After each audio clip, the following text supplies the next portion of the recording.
Guys, welcome back to my YouTube channel. ఈరోజు మేమైతే veg pizza వేసుకోబోతున్నాము. So దానికోసం ఒక చిన్న బౌల్ తీసుకొని అందులో 2 tablespoon of yeast, 2 tablespoon of sugar and 1 tablespoon of maida వేసుకొని మంచిగా కలపండి.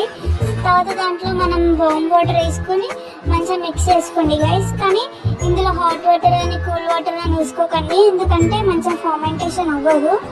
సో ఈ మిక్చర్ని ఒక 10 మినిట్స్ లేదా 20 మినిట్స్ పక్కన పెట్టేసుకోండి, ఎందుకంటే ఫర్మెంటేషన్ కోసము. ఇప్పుడు ఒక బౌల్ తీసుకొని అందులో మైదా, ఆయిల్, తర్వాత కొంచెం బటర్, సాల్ట్ వేసుకొని మిక్స్ చేసుకోండి.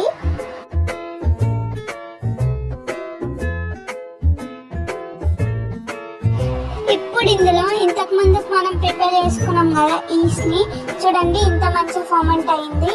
సో ఇప్పుడు ఈ మిక్చర్ని మైదాలో వేసుకొని బాగా మిక్స్ చేసుకోవాలి గైస్. ఒకవేళ మీకు ఈస్ట్ వాటర్ సరిపోకపోతే కొంచెం మిల్క్ వేసుకొని కూడా మిక్స్ చేసుకోవచ్చు. సో ఇప్పుడు నేను చూపిస్తున్నా కదా గైస్, సేమ్ అలాగే మిక్స్ చేసుకోండి. అట్లీస్ట్ ఒక 15 మినిట్స్ మిక్స్ చేసుకోవాలి, ఎందుకంటే ఆల్మోస్ట్ పిజ్జా టేస్ట్ అంతా ఇందులోనే ఉంటుంది గైస్. సో ఇప్పుడు పిండి మంచిగా మిక్స్ అయిందా లేదా అని ఎట్లా తెలుసుకోవచ్చు అంటే, చిన్న బాల్ తీసుకొని చూడండి, అది ట్రాన్స్పరెంట్గా స్ప్రెడ్ చేయండి. అది మధ్యలో క్రాక్ వచ్చిందంటే మళ్ళీ మీరు మిక్స్ చేసుకోవాల్సి వస్తుంది. ఒకవేళ మంచిగా నార్మల్గా స్ప్రెడ్ అయిందంటే నో నీడ్, అంటే పర్ఫెక్ట్గా మిక్స్ అయిందని అర్థం. సో ఇప్పుడు చూడండి, నేను ఎట్లయితే కిందికి ఇట్లా స్ప్రెడ్ చేసుకుంటా ప్రెషర్ తోటి ఇట్లా మిక్స్ చేసుకోండి.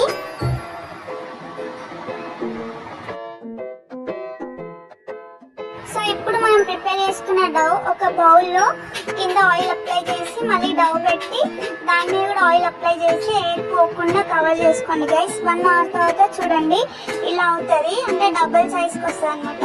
సో ఇప్పుడు మనం దీన్ని హెయిర్ అంతా పొయ్యేలాగా మిక్స్ చేసుకొని మనం చపాతీ రోల్ చేసాం కదా అట్లా చేసుకోండి అనమాట. కాకపోతే ఈ బేస్ అనేది ఎట్లుండాలంటే కొంచెం లావుగా ఉండాలి.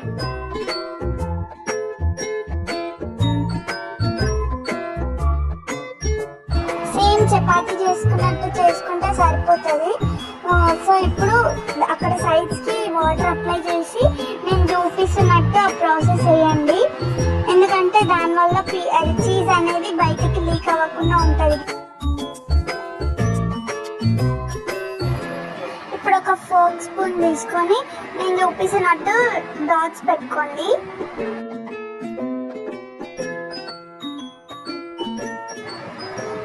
సో ఇప్పుడు ఒక స్ట్రైట్గా ఉండే ప్లేట్ తీసుకొని అందులో కొంచెం బటర్ లేదా ఆయిల్ మీ ఇష్టమా ఏదైనా అప్లై చేసుకోండి. మొత్తం ప్లేట్ అంతా స్ప్రెడ్ అయ్యేలాగా అప్లై చేసుకొని మనం ఇంతకుముందు ప్రిపేర్ చేసుకున్నాం కదా పిజ్జా బేస్ అనేది దాని మీద వేయండి.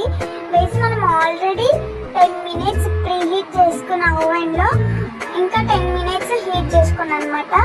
సో డిగ్రీస్ ఎంత అంటే 220 డిగ్రీస్లో 10 మినిట్స్ హీట్ చేసుకోండి.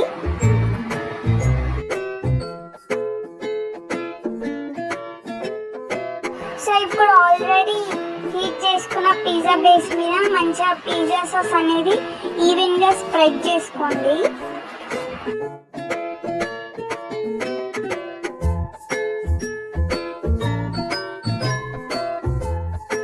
సో ఇప్పుడు మనం ఆల్రెడీ సాస్ అనేది స్ప్రెడ్ చేసుకున్న తర్వాత మొజరెల్లా చీజ్ ఉంటాయి కదా అది కూడా ఒక లేయర్ లాగా వేసేసుకోండి.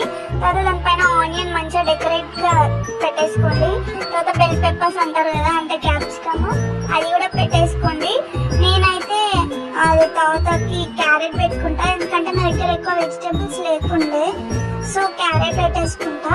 తర్వాత మంచిగా ఏమంటారు మళ్ళీ మొజరెల్లా చీజ్ అనేది కూడా వేసేసుకోండి గైస్.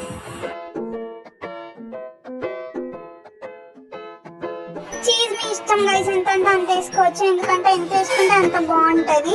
సో మళ్ళీ ఇప్పుడు దీన్ని హీట్ చేసుకోవాలి. 220 డిగ్రీస్లో 20 మినిట్స్ హీట్ చేసుకోవాలి, ఎందుకంటే అందులో ఉన్న వెజిటేబుల్స్ అండ్ చీజ్ అనేది మంచిగా కుక్ కావాలి కాబట్టి. సో చూడండి 20 మినిట్స్ తర్వాత మన పిజ్జా అయితే రెడీ అయిపోయింది. వేడి వేడి పిజ్జా చూడండి, కానీ టేస్ట్ మాత్రం అదిరిపోయి ఉండే, చాలా అంటే చాలా బాగుండే అనమాట టేస్ట్ అయితే. సో ఇది అనమాట మన ఫస్ట్ వ్లాగ్ వచ్చేసి పిజ్జాతో స్టార్ట్ చేసినాము. So please support me guys, please do subscribe.